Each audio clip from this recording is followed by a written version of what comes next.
कैलाश पर्वत पर हर दिन आनंद का वातावरण रहता था। महादेव ध्यान में लीन रहते। माता पार्वती पूरे कैलाश को प्रेम और शक्ति से संभालतीं। गणपति बप्पा और कार्तिकेय जी भी वहां खुशियों से रहते थे। लेकिन एक दिन कुछ ऐसा हुआ जिसने पूरे कैलाश को शांत कर दिया। सुबह माता पार्वती प्रेम से महादेव के लिए भोजन लेकर आईं। उन्होंने बड़े स्नेह से कहा, स्वामी, पहले भोजन कर लीजिए। महादेव ध्यान में थे। उन्होंने बिना देखे मुस्कुराकर कहा, माता, आप हर समय चिंता करती रहती है। माता पार्वती ने इसे मजाक नहीं समझा। उन्हें लगा कि महादेव उनके प्रेम और सेवा का मूल्य नहीं समझते। उनकी आंखें नम हो गईं।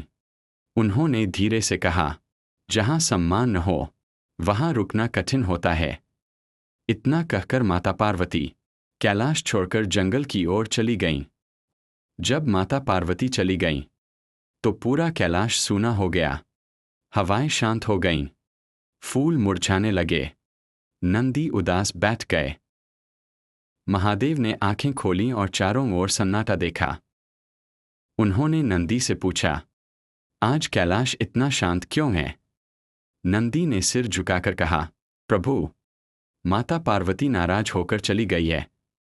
यह सुनते ही महादेव का हृदय भर आया। उन्होंने मन ही मन कहा, शक्ति बिना शिव अधूरे हैं। महादेव तुरंत माता पार्वती को खोजने निकल पड़े।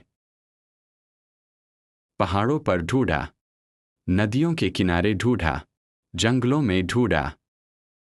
आखिरकार एक शांत वन में माता पार्वती ध्यान कर रही थीं। महादेव धीरे से उनके पास पहुंचे।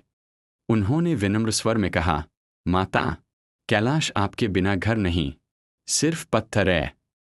माता पार्वती चुप रहीं। महादेव फिर बोले, यदि मेरे शब्दों से आपको दुख पहुंचा तो मैं क्षमा चाहता हूं।